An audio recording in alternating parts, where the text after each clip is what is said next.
G'day and welcome to Crank the Third. My name is Trevor Young and this is the podcast where we explore the entrepreneurial and creative side of life post 50. Now, this is for motivated individuals. Yes, you're around the 50 mark and over, and you've been in the business and professional trenches for some 3+ decades, and you have the metaphoric scars on the knuckles and the scuffs on the knees to prove it. Lots of opportunities for you, but also lots of challenges. Now, in this stage of our professional life, we have heaps of experience under our belts. We've racked up years and years worth of practical knowledge and vocational expertise.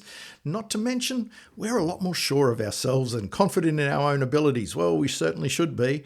And we're very well-rounded human packages. We've got lots of skills and wisdom to burn, and everything is at our feet.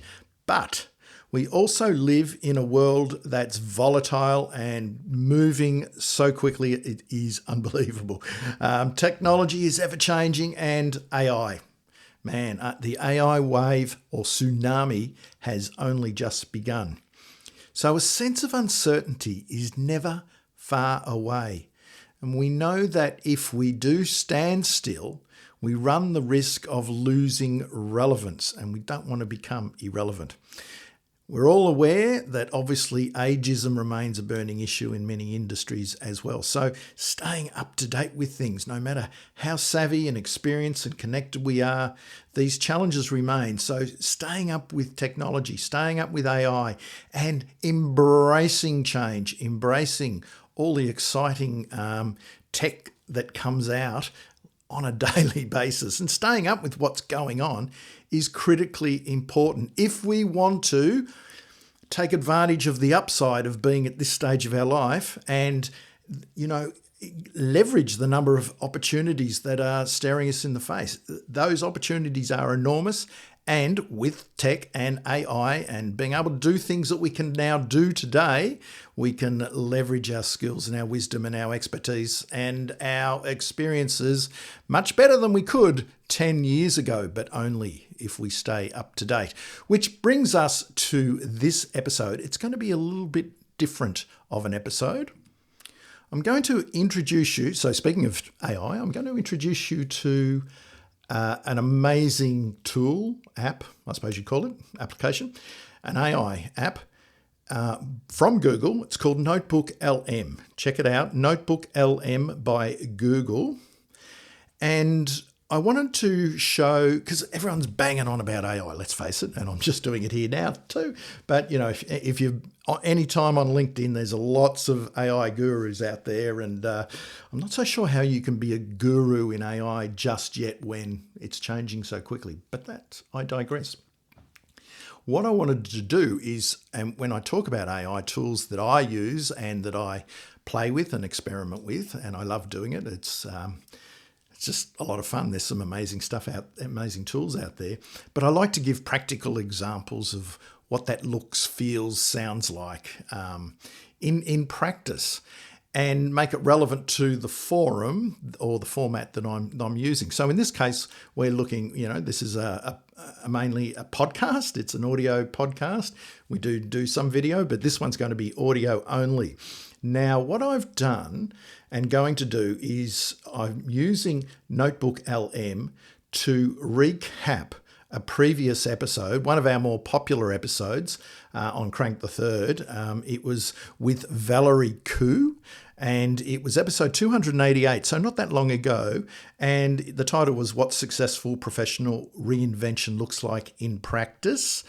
And it is by far the most popular episode we've had under the Crank the Third banner. And you might recall, this is a rebadged podcast. Used to be called Reputation Revolution, but this, under the Crank the Third banner, this has been the most popular episode with Valerie Khoo. And maybe it's because it's around professional reinvention. It's it's an amazing story and journey that Valerie's gone on. And I said in the show notes at the time, look up the word eclectic in the dictionary and there will be a picture of Valerie Khoo. I'm being facetious, of course. When it comes to professional evolution, Valerie is the Queen of Reinvention, and she has successfully navigated careers in accounting, PR, journalism, public speaking, entrepreneurship, and the visual arts. She's a published author and a founder of the Australian Writers' Centre, which has trained over 100,000 students worldwide since opening its doors in 2005. She also hosts a popular podcast, So You Want to Be a Writer, which has over 3 million downloads. So Valerie's done a lot. She continues to do a lot. She continues to push boundaries. She continues to explore new opportunities and avenues. And it really just energized me talking to her, and obviously listeners have thought the same because they've gravitated to that episode in particular in droves. So let me get back on track here.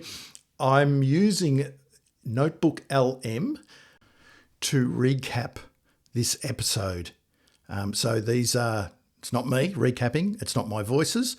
What I've basically done, and this will blow you away if you haven't heard NotebookLM's audio overviews in action, this will blow you away, so stick around. But basically you've got 2 AI-generated voices that discuss the episode. It is incredibly conversational, lots of nuance, and they really do pick out key moments of the longer form interview that I did with Valerie. And it doesn't sound robotic at all. So give it a go. This is where AI is headed. Again, as people who are in their 50s and older, been in the trenches for 30 plus years, it's now more important than ever to stay in touch with what's going on. And what's going on now is really AI. Experiment, try. That's my message from today.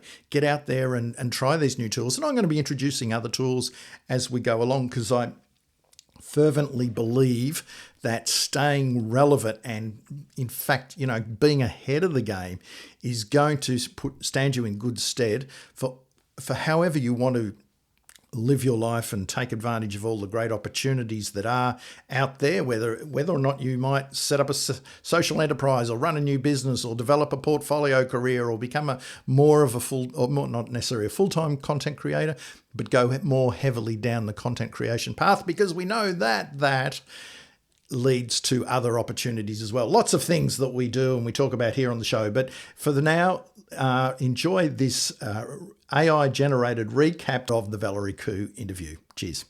Hey everyone, welcome back for another deep dive. Today we are going to take a look at a career that's seriously inspiring, Valerie Khoo. Oh yeah, she is someone who's really mastered the art of reinvention. And taken her career in some directions that you would not believe. It's really like she's living several lives in one. Yeah, and what's so remarkable is how intentional it all seems to be. Yeah. Her career path isn't a straight line at all. No. More like a thrilling adventure with a lot of unexpected turns. It is. We're talking a journey from accounting to art, with stops in journalism, entrepreneurship, and even fashion along the way. It's true. Yeah, and the best part is we get to hear it straight from Valerie herself through an interview that she gave. Exactly.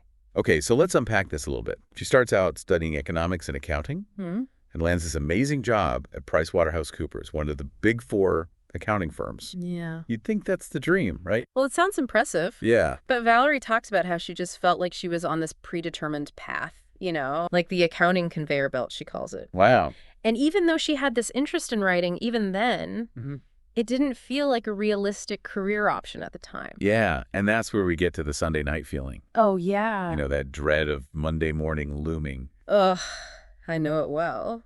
Valerie realized that accounting, even though it was a good experience, just wasn't fulfilling her. It happens. And I think that so many of us can relate to that. Absolutely. Absolutely. And that is a powerful insight for our listeners. If you constantly get that Sunday night feeling, maybe it's a sign to explore some other passions. It's true. In Valerie's case, it was journalism that was sort of beckoning. Calling her name. So she went for a graduate diploma, and then she lands a PR role, which I thought was really smart. Yeah. Thinking it was a good balance, corporate stability, but, with a touch of writing. Yeah, a way to kind of test the waters. Yeah, test it out. But I guess that creative urge, that need to write, was just too strong to ignore. It was. Yeah. It was. So she ends up taking a leap of faith, decides to pursue journalism full-time, and within a month lands her dream job as features director for Clio magazine. Oh, wow. Not only that, but also deputy editor for Clio Singapore. What a career shift. Talk about a major career shift. It is. Clio was the go-to magazine for young women back then. Oh, yeah. It's incredible how quickly she achieved success in this completely new field. It really is. And this is just the beginning. Just getting started. From there, she goes on to freelance for major Australian publications.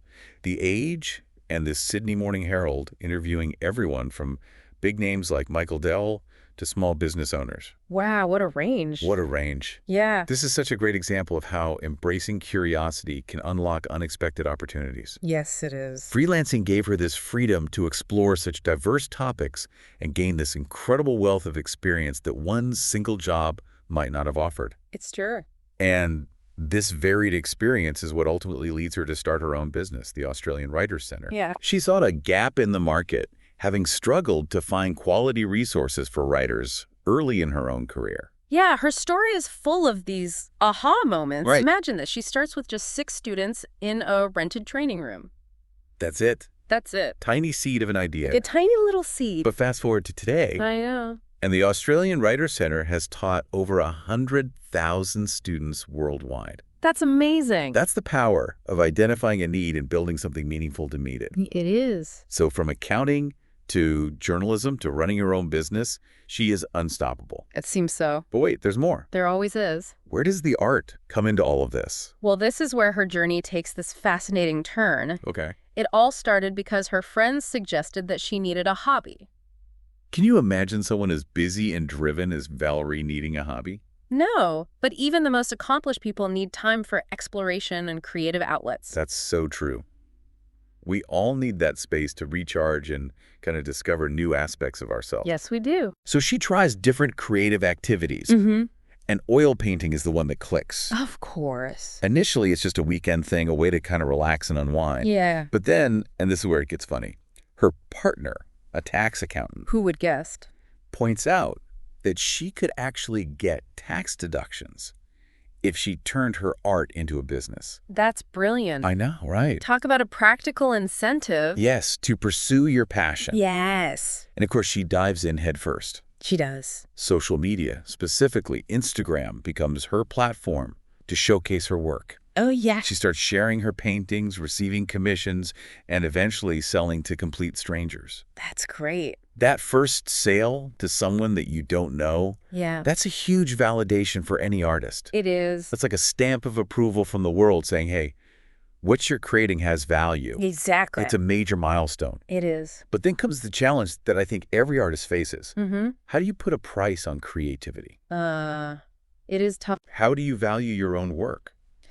It's a tricky question. It is. And Valerie's approach is worth highlighting. Yeah. She advises setting a price that feels good to you, a price you won't resent. Right. Because if you're constantly undervaluing your work, it can lead to burnout and frustration. Yeah. And she also emphasizes, the need to factor in not just the materials and time, but also the skill and unique perspective that you bring to your art. It makes a lot of sense. It does. It's about finding that sweet spot where you feel valued and your art can reach the people who connect with it. Exactly. Get this, commissions now make up about 30 to 50% of her art business. Wow. Clearly, she has found that balance. She has.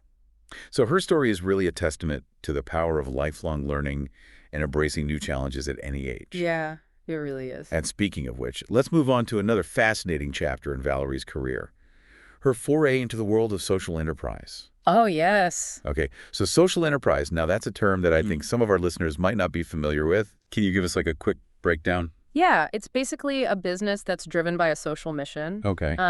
They aim to make a profit. Right. But their primary goal is to address a social or environmental problem. Got it. So it's kind of like a hybrid model, Okay. combining the heart of a nonprofit with the practicality of a business. So where does Valerie's social enterprise come in? I'm guessing it's not like your typical bake sale for a good cause. No, not even close. Right. This is where the accidental expert part of Valerie's journey really shines through. Okay. It all started with a simple holiday to Cambodia. Mm-hmm. And while she was there, she was just so struck by the beauty of the local silk Yeah. and the craftsmanship of all these artisans. I'm sensing a light bulb moment here. You got it. Yeah. Valerie saw an opportunity to help these artisans access a wider market and create a sustainable income stream. Mm-hmm. And that's how her social enterprise fashion business was born. Wait, so she went from writing about entrepreneurs to becoming one. She did. And not just any entrepreneur, Yeah. but one who's diving into the complex world of fashion production. It's amazing, isn't it? And remember, this is all happening while she's also running the Australian Writer Center and pursuing her art. That's the part that blows my mind. I know. How did she even begin to, navigate the fashion industry? Right. Especially with the social mission at the heart of it. Well, she had to learn everything from scratch. Wow. Talking about the entire supply chain, sourcing the silk, working with the weavers, understanding production processes, importing and exporting, dealing with tariffs, Oh, my goodness. even figuring out point-of-sale systems. Talk about a crash course You all other world. in international fashion. It is. Wow. It makes you wonder if there's anything that she can't do. Right. And what's even more remarkable is that she did all of this while staying true to her social mission. Right? She worked really closely with the Cambodian artisans, ensuring fair wages and ethical working conditions. So we've got the successful accountant, the accomplished journalist, the entrepreneur, the artist, and now the fashion maven with a heart of gold. It's true. Is there anything else we should know about her current endeavors? Well, while she scaled back on the fashion business, her social impact mindset is still there. Makes sense. She's still deeply involved with the Australian Writer Center, Yeah. particularly when it comes to mentoring writers. Yeah, that makes sense. She's been there, done that, Paid her dues. and now she's passing on her knowledge and experience. It's like paying it forward. Exactly, and she's also on the board of a small bank. A bank. Now, that's unexpected. I know, right? It doesn't quite fit the image of the creative entrepreneur and artist, It doesn't, no. but it speaks to her diverse interests and her commitment to contributing to different sectors. It does. And let's not forget her podcast, So You Want to Be a Writer. Oh, yes. She's got over 640 episodes and 3 million downloads. That's massive. That's a whole other level of impact. It shows how she's constantly evolving and embracing new platforms to share her knowledge and connect with a wider audience. I'm starting to sense a theme here. Oh, yeah. Valerie doesn't shy away from new experiences. No, she doesn't. In fact, she seems to thrive on them. Absolutely. And that brings us to one of her key pieces of advice for anyone looking to reinvent themselves. Okay. Give in to your curiosity. Yeah. It doesn't have to be this grand passion. It could be as simple as Googling something that piqued your interest on a TV show or picking up a random book at the bookstore. It's like saying yes to those little nudges of curiosity and seeing where they lead.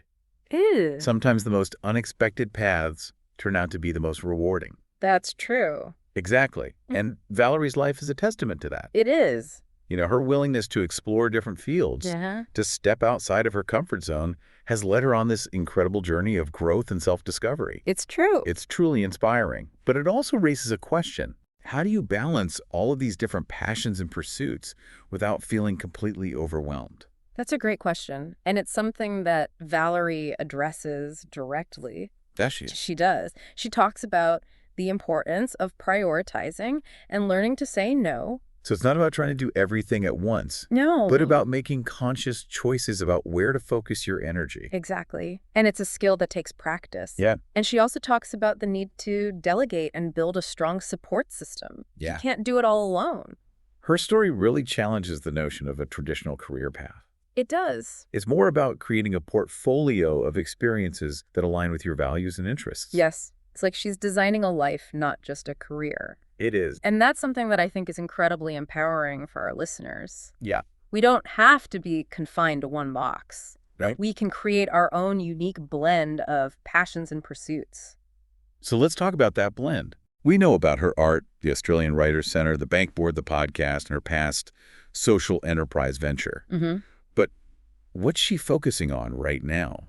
What's currently capturing her attention? Well, she's definitely still very active in the art world. In fact, she's currently involved in a joint exhibition. Oh, Tell me more about that. Okay. What's the theme? That- What kind of art is she showcasing? Well, it's a collaboration with a ceramicist named Michelle Cox. Okay. And the theme, you're going to love this, is reinvention.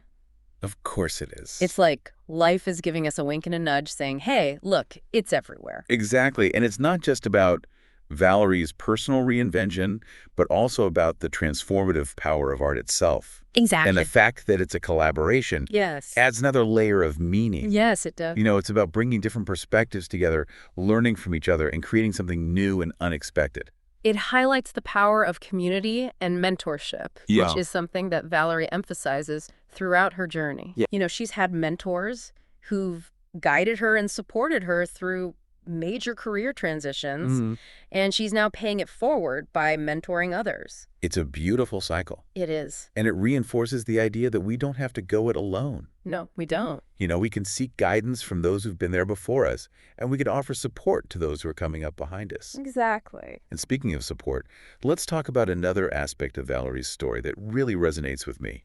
Her honesty about the challenges and self-doubt that come with reinvention. Yeah. Yeah, it's refreshing to hear someone so successful acknowledge those moments of vulnerability. It is. You know, we often see the highlight reel, but it's so important to remember that everyone faces challenges along the way. Everyone does. And Valerie talks very candidly about her own experiences with imposter syndrome, especially when she was transitioning into the art world. Oh, yeah. You know, she felt like she had to prove herself to kind of earn her place amongst established artists. It's understandable. It makes you realize that even someone who seems so fearless and confident still has those moments of self-doubt. Oh, absolutely. It's human nature. It is. And what's important is how we deal with those feelings. Right.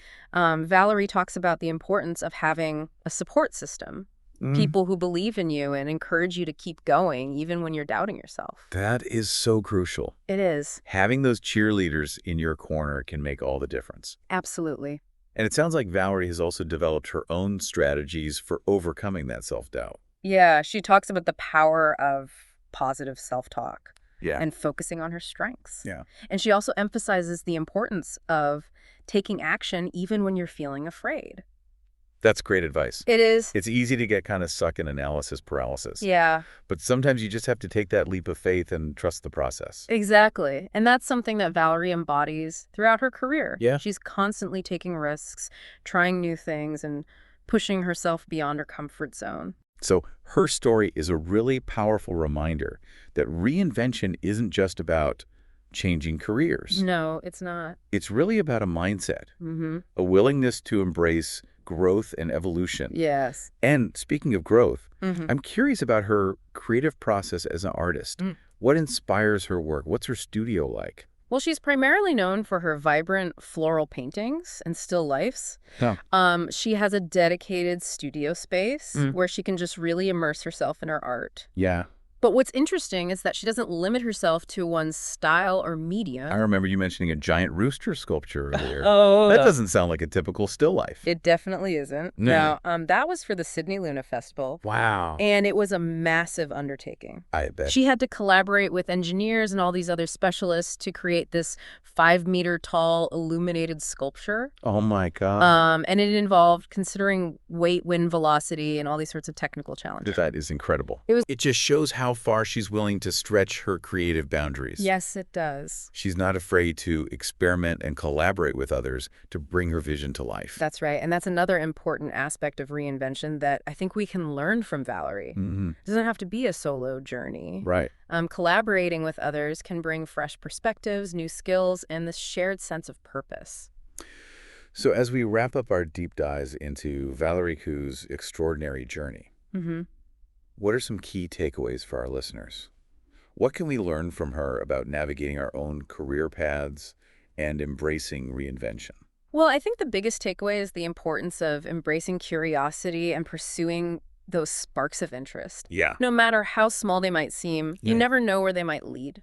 It's about giving ourselves permission to explore different paths and not being afraid to step outside of our comfort zones. Exactly. And remember, it's never too late to learn new things and pursue new passions.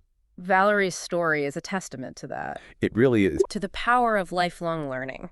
and the idea that our careers can evolve and transform in ways that we might never have imagined. And don't forget the importance of mentorship and community. Yes. Seek out people who inspire you, who can offer guidance and support along the way, and be willing to pay it forward by sharing your knowledge and experience with others. Absolutely. Ultimately, reinvention is about designing a life that reflects your values, your passions, and your unique talents. Yes. And as Valerie has shown us, it's a journey filled with challenges, rewards, and endless possibilities. Yes, it is. This has been such an inspiring conversation. It has. If you're feeling stuck or longing for a change, remember Valerie's story and embrace the power of reinvention. Yes. Who knows what incredible adventures await?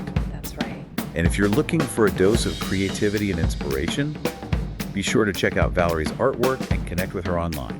Yes, do that. She's a true force of nature. She is. And a constant reminder that it's never too late to reinvent yourself and create a life that you love. That's right.